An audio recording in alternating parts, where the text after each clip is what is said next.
पूर्णिमा के नारियों को, स्त्रियों को अखंड सौभाग्य के लिए जो नारी वैधव्य नहीं होना चाहती है, उस नारी को पूर्णिमा के कितने व्रत करना चाहिए। जिस नारी के यहाँ संतान नहीं हो, औलाद नहीं हो, उसको पूर्णिमा के कितने व्रत करना चाहिए। जिस नारी का पुत्र, पति बहुत बीमारी से ग्रसित हो, लग रहा हो कि ये मेरा बेटा बहुत बड़ी बीमारी में घिरा हुआ है, तो नारी को कितने व्रत करना चाहिए। स्वयं भगवान कृष्ण ने माता यशोदा को द्वापर में भी बताया है कि पूर्णिमा के 32 व्रत होते हैं। कितने व्रत होते हैं? 32।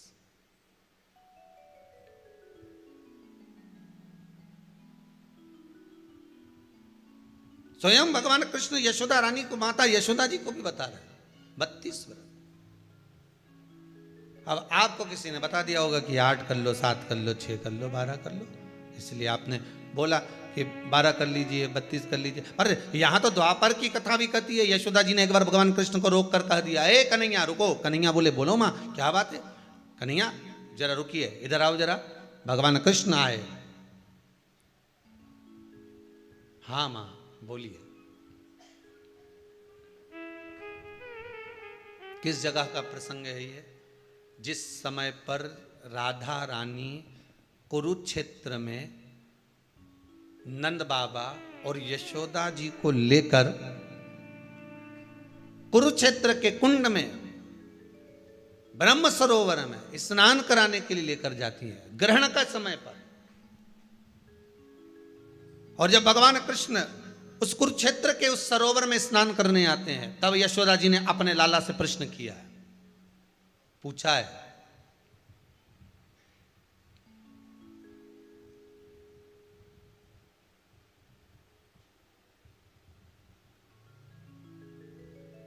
कि नारी वैधव्य होकर ना मरे।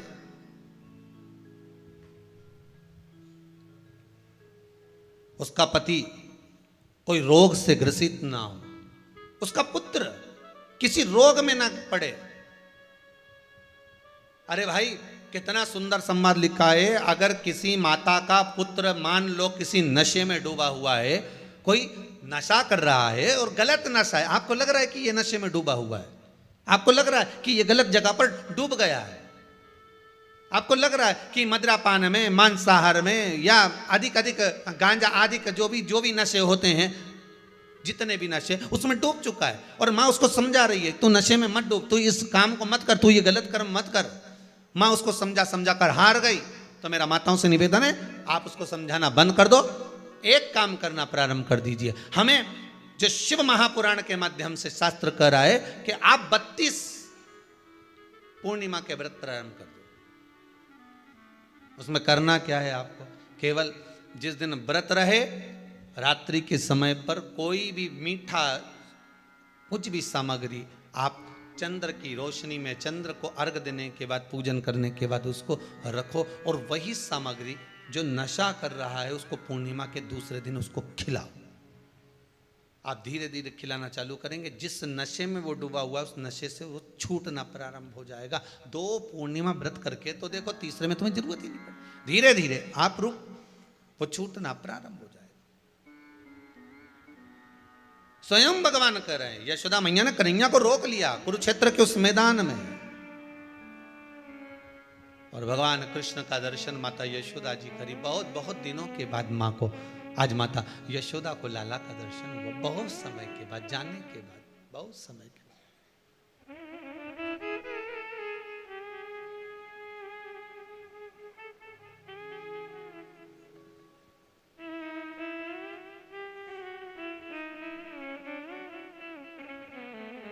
आज नयन में महापुराण की कथा कहती है, महाराज पूर्णिमा का जो चंद्र है वो विशाल काय है, और उस चंद्र की पूर्णता में हमारी अभिलाषाएं भी पूर्ण हो। आप आस्था चैनल के माध्यम से जितने लोग कथा सुन रहे हैं, फेसबुक यूट्यूब पर जितने कथा सुन रहे हैं, और कुबेरेश्वर धाम में जितने कथा सुन रहे हैं, आप में से कितने लोग हैं जो पूर्णिमा का व्रत करते हैं? जो माताएं करती हो जरा हाथ उठाइए। पूर्णिमा का व्रत जो करती है, करते हो ना आप लोग? रखिए हाथ। अब पूर्णिमा के व्रत में आपने कई बार किताब पढ़ी होगी पूर्णिमा की, या आपने व्रत किया होगा, या पूर्णिमा का व्रत आप धारण करे होगे, तो उसमें पूजन कौन से भगवान की होती है? पूर्णिमा के व्रत में किस भगवान की पूजन होती है? तो कहा पूर्णिमा के व्रत में केले के खंभ लगाकर पूर्णिमा का जो अध्यापन होता है, पूर्णिमा की जो पूजन होती है, उस पूजन में शंकर और पार्वती की पूजन की जाती है, शिव और नारायण की पूजन करी जाती है, शंकर और पार्वती का स्मरण किया जाता है। किसकी पूजन होती है? शिव पार्वती।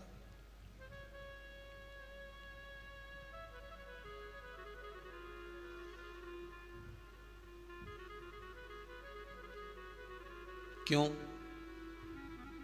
शंकर और पार्वती का पूजन क्यों करा जाता है पूर्णिमा के व्रत में? क्योंकि शिव और माता पार्वती ही केवल एक ऐसे हैं जिन्होंने अपूर्ण लक्ष्मी को भी पूर्ण बना दिया था। किसको पूर्ण बनाया है? लक्ष्मी।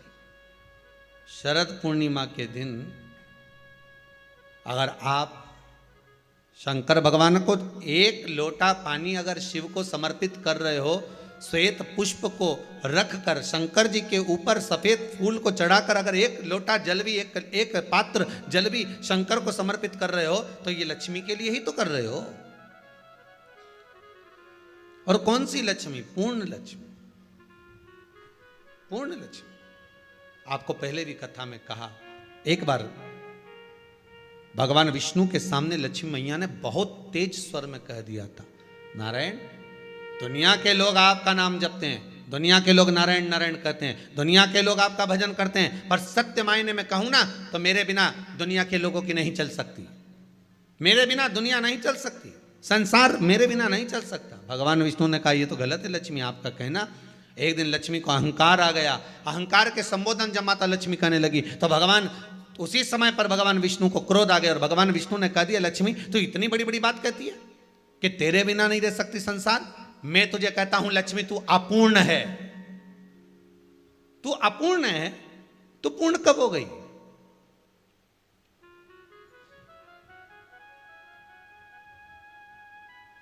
तेरी पूर्णता कहां हो गई? लक्ष्मी की आंख से आंसू बहने लगे। आज आपने मुझे अपूर्ण कहा है। आपको मालूम है आप मुझे अपूर्ण कह रहे हो? आपको ये ज्ञात हो रहा है आप मुझे अपूर्ण कह रहे हो? भगवान कहते हैं, हाँ लक्ष्मी, मैंने तुझे अपूर्ण कहा है। अपूर्णता का मतलब आप जानते हो ना? भगवान कहते हैं, लक्ष्मी मैं सब जानता हूं। लक्ष्मी रोती हुई माता सरस्वती के पास पहुंच गई। सरस्वती ने पूछा, क्या बात है लक्ष्मी, क्यों रो रही हो? लक्ष्मी जी ने कहा, क्या बताऊं सखी, मेरे पति ने आज मुझे अपूर्ण कह दिया है। तो क्यों रो रही है तू? अपूर्ण अगर कह दिया, पति ने ही तो कहा है ना, तो क्यों रोना? चल मेरे साथ में। और सरस्वती मैया माता लक्ष्मी को लेकर सीधे पहुंच गई माता पार्वती के यहाँ। माता पार्वती के यहाँ जब पहुंची है, माता पार्वती जी ने लक्ष्मी जी को देखा और सरस्वती को देखा तो पूछा कि बात क्या है, क्या हो गया ऐसा,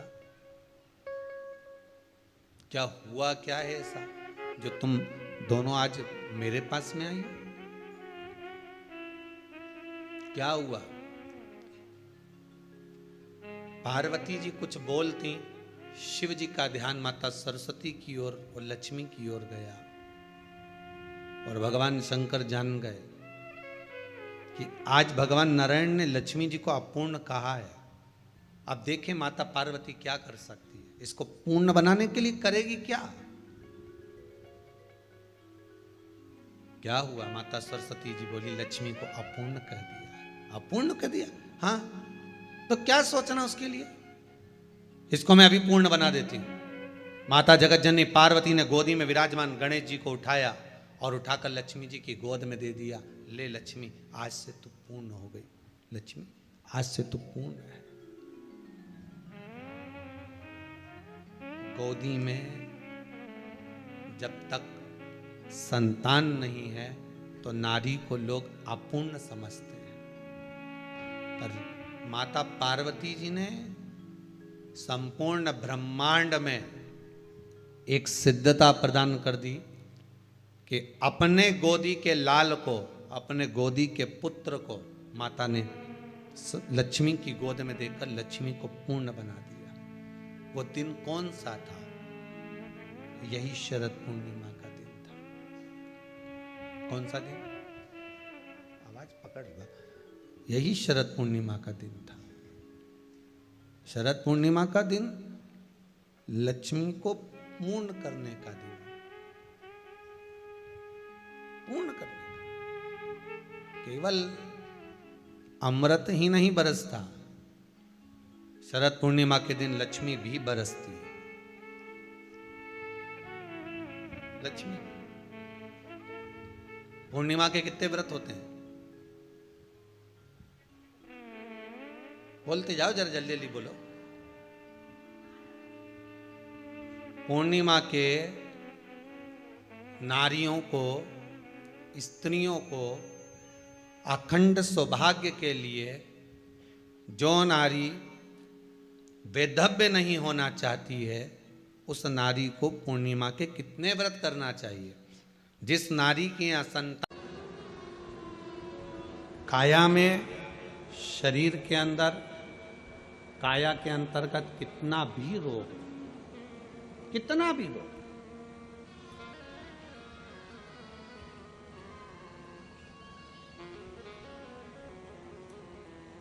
शरद पूर्णिमा आ रही है।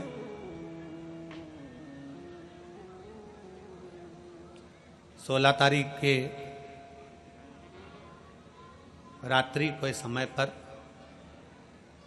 शाम का समय हो, प्रदोष काल का समय हो, अगर डॉक्टर ने कह दिया कि शरीर में ये रोग है और ये रोग जाने वाला नहीं है, ये रोग समाप्त होने वाला नहीं, एक बेलपत्र, एक दुर्वा और एक चावल का दाना, सफेद चावल का दाना, एक दाना मात्र अक्षत का, सोमेश्वर भगवान शंकर के नाम का उच्चारण कर कर, जरा ध्यान देंगे सभी लोग। जैसे ये शिवलिंग है, ये जलाधारी है, और ये जलाधारी के सामने से जो जल बहता है, गणेश जी, कार्तिकेय और अशोक सुंदरी का जो स्थान बीच में है, शिवलिंग का जो जल बहकर नीचे की ओर आता है, यहाँ जो जगह होती है, आप लोग आस्था चैनल के माध्यम से आप इसका स्मरण कर सकते हैं। और दूर दूर अगर दिखाई नहीं दे रहा हो तो आप उसको बाद में चैनल पर, कथा के बाद में आप लोग आस्था चैनल खोलकर या यूट्यूब पर उस कथा के अंतर्गत आप उसको देख सकते हैं। ये शिवलिंग जलाधारी, जल बहने का स्थान, ये शिवलिंग के सामने जो स्थान होता है, यहाँ से पानी चढ़ाते हैं तो बहकर जो नीचे आता है, जितना मोटा ये जलाधारी का स्थान होता है, इसी स्थान पर एक चावल का दाना, एक दुर्वा, एक बेलपत्र खड़ी की खड़ी यहां समर्पित करें। बेलपत्री का डंडी का मुख नीचे हो, बड़े पत्ती का मुख ऊपर की ओर, दुर्वा का भाग ऊपर की ओर हो, चावल का एक दाना यहां समर्पित कर दें। और बाबा देवादिदेव महादेव को यहां समर्पित करने के बाद सोमेश्वर महादेव का श्री शिवाय नमस्तुभ्यम का स्मरण कर कर अपने रोग, जो भी बीमारी है उसका स्मरण कर कर बाबा से प्रार्थना करें। उसमें से बेलपत्री और दुर्वा दोनों को लेकर आए, हटाकर कटोरी में रख लें। एक लोटा जल प्रदोष काल में शंकर भगवान के मंदिर में समर्पित करते हुए और बाबा को प्रार्थना करें। और वो दुर्वा और वो बेलपत्र दोनों को लिया। दुर्वा को उसी शरद पूर्णिमा की रात्रि को चबा चबा कर अच्छे से खा लें, जो एक दुर्वा आप लेकर गए हो। और बेलपत्री को दूसरे दिन सुबह के समय पर जब उठें, उठने के बाद ब्रश आदि करने के बाद, स्नान आदि करने के बाद, भोजन आदि करने के पहले उस बेलपत्र, जो छोटी सी बेलपत्र, उसको चबा चबा कर खा लें। कैसा भी रोग है उसका 15 दिन बाद जांच वापिस कराएं, धीरे धीरे उस रोग में आराम लगना प्रारंभ हो जाए। कैसा भी रोग। शरद पूर्णिमा पर चंद्रेश्वर महादेव की शिव महापुराण की कथा फिरोजाबाद के इस पवित्र प्रांगण के अंतर्गत आप और हम श्रवण कर रहे हैं। शिव तत्व की प्राप्ति कैसे हो।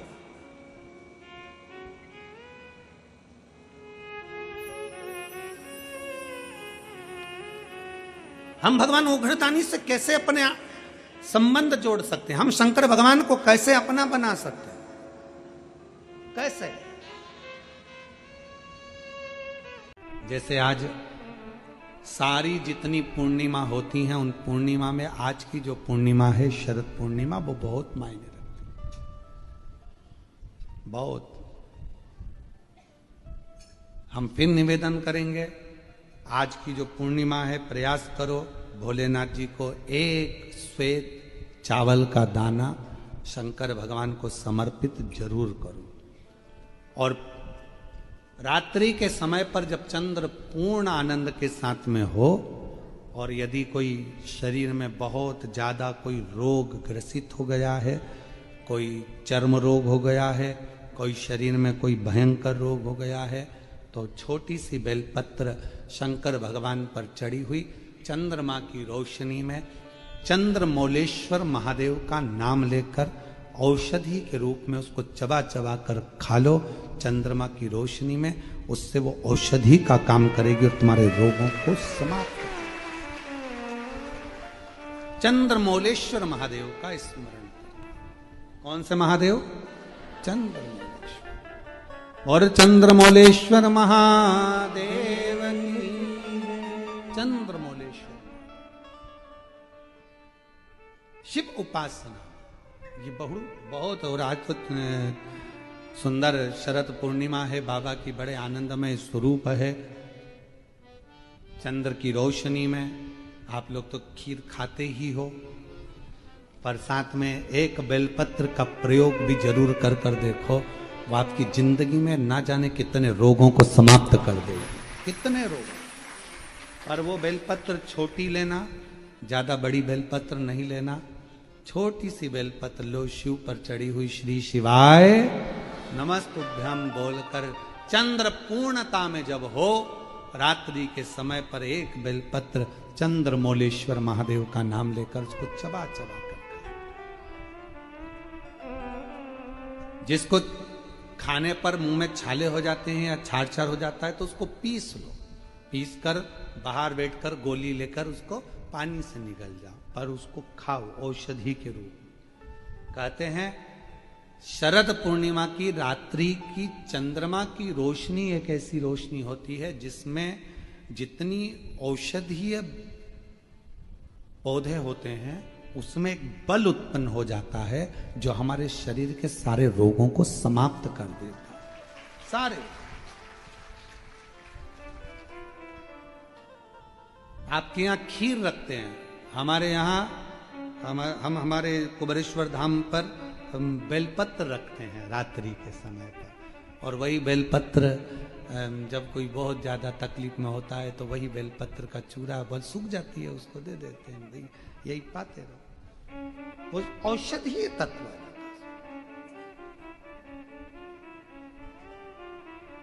आप लोग छत पे खीर रखो, हम बेलपत्र रख देते हैं अमृत इसमें, वो तो पहले से ही तो बेलपत्र और बलवान हो जावे और आनंदित हो। औषधि